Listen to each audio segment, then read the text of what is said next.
Leon Hotchkiss, now 68, remains behind bars in Alabama, spending decades in prison for growing pot. Authorities seized. I hate the word pot, but that's the way they wrote it. So I'm going to go with the journalist. Authorities seized about 5.5 pounds of the plant. 5.5 pounds of the plant. 5.5 pounds of the plant on his property in Baldwin County, allowing authorities to charge him under the state's marijuana trafficking law. In 2013, Hotchkiss was sentenced to spend the next 40 years in prison. 40 years in prison. We'll come back to those things. And when he came up for parole in February, after serving a decade, the 3-member Alabama Parole Board voted to keep him there. The board is set to, his next board hearing is set in 2028. The furthest they could push it out. And guess how old Leon's going to be? 73 at his next board hearing. Today, Hotchkiss is incarcerated at the Luxley Community Work Center, where he spends a lot of his day outside the lockup. So this is similar to what Dale was alluding to earlier. That might have been off mic, but it's like he's in like a work camp situation where he's in prison. They drive you to wherever your job is. They drop you off. You work for the day. They come back. Now you're not making the wage the job pays you. You're making whatever wage the prison gives you.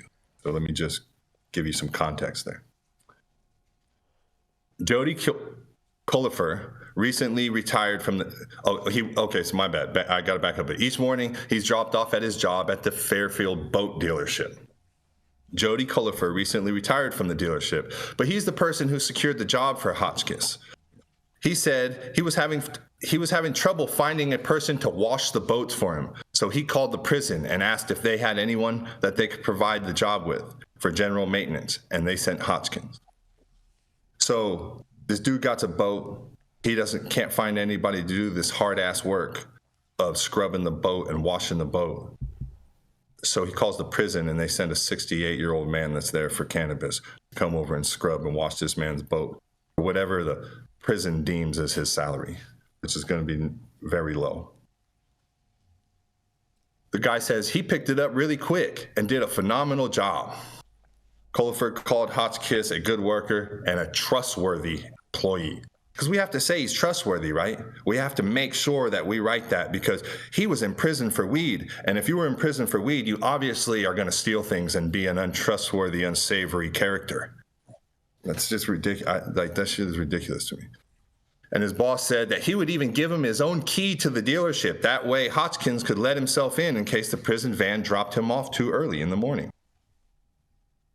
So that's amazing, right? Wow, they let a guy who opens the shop in the morning have his own key. Good job, bud. Hotchkiss, who goes by the middle name Bud, was convicted under the state's marijuana trafficking, which requires people with a certain amount of pot to be charged with trafficking, regardless of whether there's evidence of selling the drug. The law provides several different levels of trafficking, and Hotchkiss was convicted under the lowest level, having between 2.2 pounds and 100 pounds. The weight includes all parts of the plant, root, stem, and all. So he had 5.5 pounds of plant material weighed, and it was root, stem, and all. So we are literally talking about a handful of plants that got this man 40 years in an Alabama prison. And for those of you that don't know, for almost everybody, right? The prison culture in the South is way different than it is in any other part of the country. It's not the same incarceration system. Yes, it's in America. Yes, the federal system is still all the same, but the prison culture of the guards, the mentality of rehabilitation down in the South is very, very different.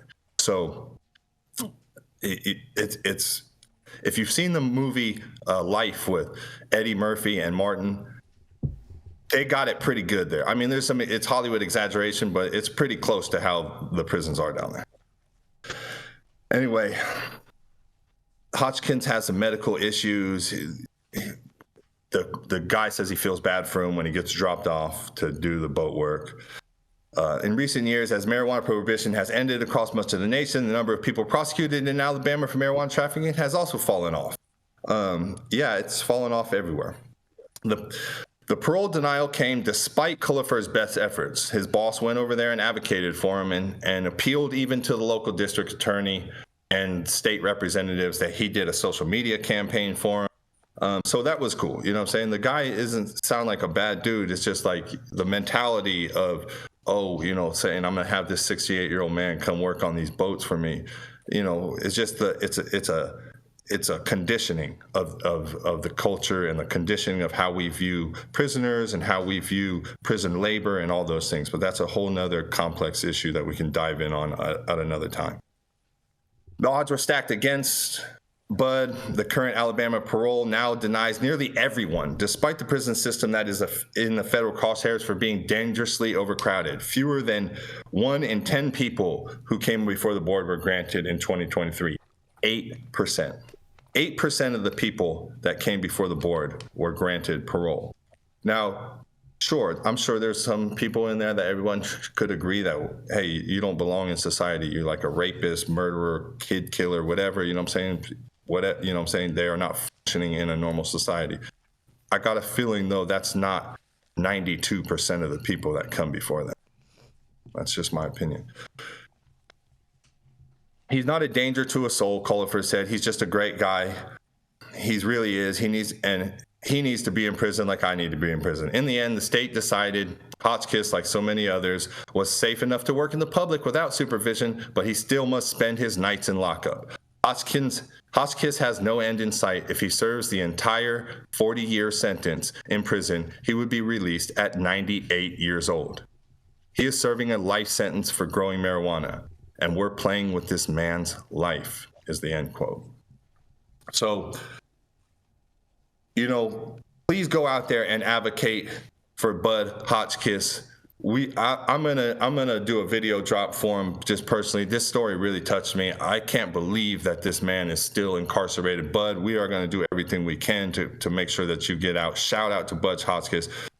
Anybody in Alabama that wants to tap in with me, get at me at Luke Scarmazzo on Instagram. I'll give you my contact information, but we need to do what we can to make sure this man comes home. This man was growing a few plants and he is doing 40 years in prison. He needs to be home. We need to be able to advocate for this man. It needs to be more than just one person advocating for him at this parole hearing, and it should be his ex-boss. We need to come together as a community for individuals like this who are lost in the system and serving these draconian sentences. You know, I don't want to end this on a downer. I want to end it on an upper, saying that we will do everything we can to make sure you get home, Bud, and not only you, Bud, every single person who's incarcerated for cannabis. We are coming for you. I promise that I will not stop this campaign until we can bring every single person home, and that's some real talk. This is Luke Scarmazzo coming to you for the High at 9 News, your local outlaw correspondent, kicking it back to the rest of my esteemed correspondents. And what do you guys think about this, man? So we're starting a Free Bud in Alabama campaign. That's right. Free Absolutely. Bud in Alabama.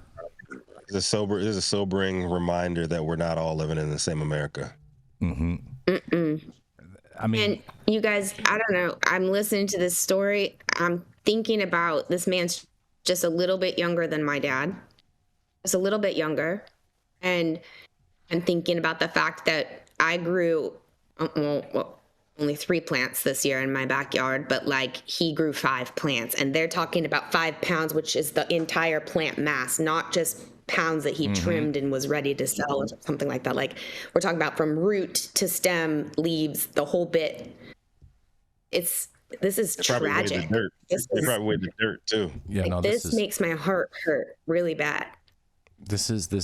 We need to do something to help this. This is every a day. very, very. If you're very making a dime sad. in this industry, you need to be advocating for the release of all nonviolent cannabis prisoners everywhere. 100%. Yeah, it was hard to hear, and we really do. We forget. You know, I walk around. I literally have a bong right below the desk, and I cried through that story just because just like Mandy, that's a couple years younger than my dad, and that's everybody's dad out there. And you know, just to think of someone doing that kind of hard labor, and then what an insult to be called an employee. It's like, what a joke, you know. It's Yeah. And think about this. about He's my going to be released someday when Alabama pulls their head out of their ass and has to release prisoners. This man is going to be beyond the age where he's going to be able to really actually work and support himself. This is the part of it I think that kills me more than anything is the fact that that the shop owner is totally oblivious to the fact that he has a 68-year-old guy out there washing his boat, which is like a 20-year-old, 30-year-old type of labor type of job, and the prison is okay sending this, and I'm willing to bet too. What's that company called? AmeriCorps. Luke, AmeriCorps. Job Corps? No, not Job Corps. No. You're talking about the CCA, the Correction Corporations of America. Yeah, the ones that make all the money off of the workers' labor, and then the private prison industry. Yeah. I think the company's called AmeriCorps. President. This guy's about my age. And the last thing I don't want to be doing is out there washing a boat. But if your choice is sitting your ass in a cell all day, or going outside and doing something, Facts. I got paid 14 cents an hour for running, I don't know, we had probably 50, 60 guys I was in charge. I got 14 cents an hour. And this was, a decade or more ago, so I was a little bit younger. But still, it was exploitation. And the purpose of going to prison is punishment, deterrence, and rehabilitation. This guy is rehabilitated. Okay, if you give him the keys to the shop and he can go there whenever he wants to, he could be trusted on home confinement. Okay, at a very minimum. But the mentality in the South, as Luke alluded to, is that they want to kick your ass as hard as they can, as much as they can, and it don't matter. You could come forward with all sorts of good things. Everybody in the world, your church leaders come forward. Nope, you're just not getting out. Well, I've met so many people doing 20, 30 pieces for nonviolent cannabis crimes. It makes your stomach ache watching this kind of stupid shit go on. This guy should be home with his family. 100%. Yeah, Dale, I had a really good job compared to you. I worked in the commissary, and everybody's trying to get into the commissary, and I made 55 cents an hour, so I was balling in there. You know what I'm saying? I was able to buy. Maybe that was due to inflation. Every day if I wanted to. Yeah. Maybe that was because of inflation. Could have been. Yeah. But this is just it's a sad situation, man. It's something that is super sad, and we need to start the Free Bud in Alabama. I love the ring to this Free Bud in Alabama campaign. Double meaning there. Yeah, exactly. Yeah.